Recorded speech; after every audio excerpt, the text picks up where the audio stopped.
Shalom, queridos. Bendito seja o nome do Senhor. Hoje já é o Salmo 3.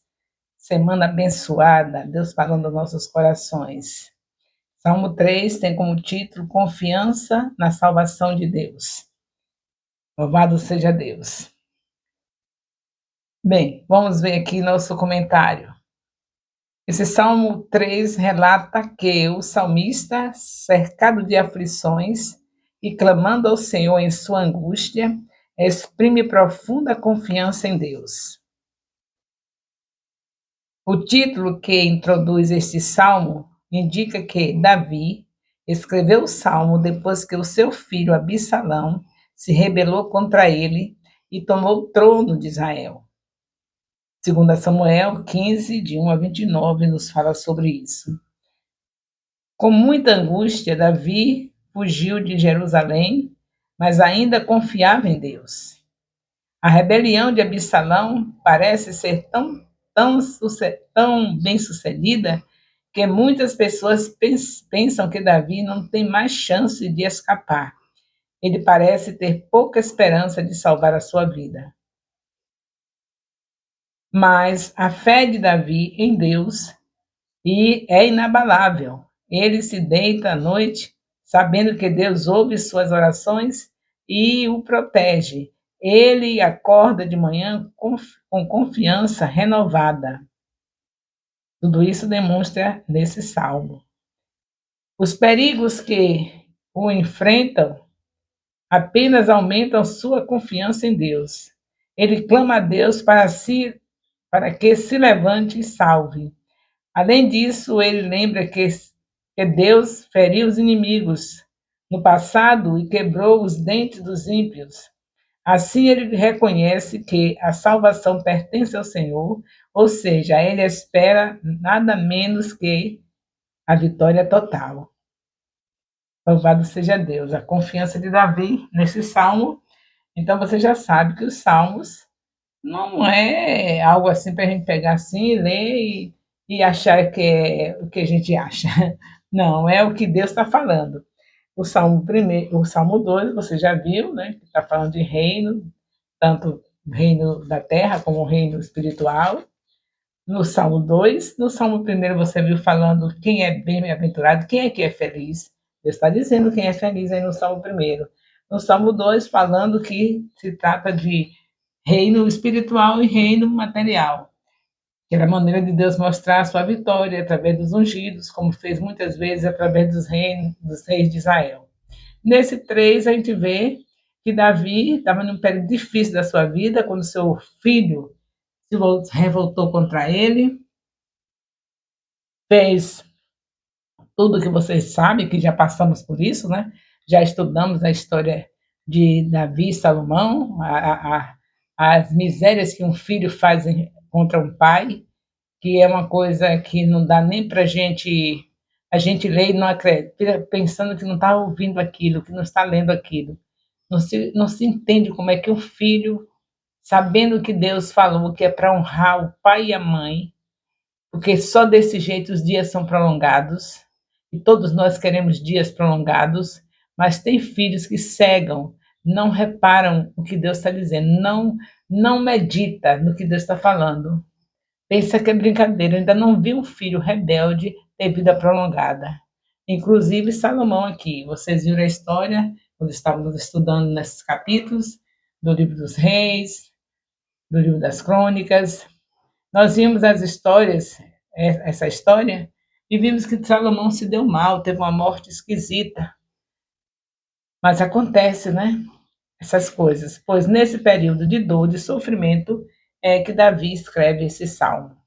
E toda vez que você vê um salmo, reflita bem, pense que é uma maneira do salmista estar expressando a sua oração, seu cântico a Deus, sua dor. É importante que a gente esteja sempre se ligando nos salmos, que às vezes passamos por momentos parecidos. Por exemplo, alguém que está passando por esta dor de um filho revoltado, de um filho que desonra, esse salmo está sendo ideal para você confiar como Davi confiou em Deus. Porque nós sabemos que não existiu filho rebelde somente nesse tempo. Hoje nós estamos num tempo onde os filhos estão morrendo cedo. Os filhos estão morrendo cedo, os avós enterrando seus netos, os pais enterrando seus filhos, que isso não era normal. Era uma vez na vida que acontecia um filho fazer isso, no passado. Mas hoje não. Hoje você vê cada dia amanhecer um morto, um jovem morto, é sinal que foi um filho rebelde. Geralmente é assim. Se você vê um adolescente morto, é sinal que foi um neto rebelde, um filho rebelde. Claro que tudo tem exceções. Tem pessoas que são atacadas inocentemente, mortas por um acaso, por uma bala perdida. Pode jovens morrerem assim também, mas no normal, quando você vê essa juventude morrendo cedo, é porque são filhos rebeldes, assim como foi Salomão. E para você que sabe disso, envie esse salmo para alguém que está sofrendo um problema como esse em relação a filhos, ou se você mesmo está passando por um problema em relação a filhos obedientes, se console com Deus, cantando esse salmo, orando esse salmo, falando esse salmo. E para você que quer viver feliz, ser a pessoa bem-aventurada, salmo primeiro. E para você que quer viver em guerra, que está vivendo em guerra, quer não, está vivendo em guerra, é o que todos nós estamos vivendo, procura o Salmo 2 e veja que a sua vitória está através do Rei Jesus. Ele é o Rei que não perde nenhuma batalha. Agora eu quero novamente lembrar vocês, nossos comentários, as perguntas do questionário são feitas dentro do que eu comento e dentro do que você lê do assunto, porque sou a discipuladora lê com vocês. Então, estejam atentos. Eu quero também fazer os lembretes, porque são importantes. Vocês não podem esquecer do primeiro sábado de cada mês, não façam um compromisso. É o nosso estágio. Todo estudante tem que mostrar o que aprendeu. A avaliação tem que ser feita. No mundo material, você não vai para uma escola para ficar sem ser avaliado. Na escola de Deus, sempre houve escola de Deus. Você vai ver na antiga aliança, tinha a escola dos profetas. Hoje continua sendo assim. E Jesus Cristo, quando chegou na Terra, ele ensinou o tempo todo, ele discipulou o tempo todo. Você acha se Jesus não tivesse discipulado aqueles 12 homens, o Evangelho chegaria até nós? Discipulou com tanta intensidade que eles não tinham para onde correr. Eles estavam com a palavra encucada na cabeça e reservada no coração, acumulada no coração, guardada no coração. Então não tinha para onde sair, onde ele chegasse, a boca fala do que o coração está cheio, do que a mente está cheia. Onde ele chegasse, não tinha outra história a não ser a história de Jesus. E aí eles iam ganhando almas, ganhando vidas, e chegou até nós. Então aprendamos com Jesus, sejamos fiéis, aprendendo e dando o resultado do nosso aprendizado. Que mal faz a gente abrir a boca e falar o que aprendeu? Todos nós queremos ouvir. Não faz nenhum mal, faz bem para você e para todos que vão ouvir. E não tem que ter timidez, porque o Senhor é a nossa coragem. Nós temos o Espírito Santo, vocês estão ali na imersão para falar 15 minutos do que vocês aprenderam. Cada mês é uma coisa. Já tivemos um mês que foi somente 15 minutos, cada um falando do que aprendeu.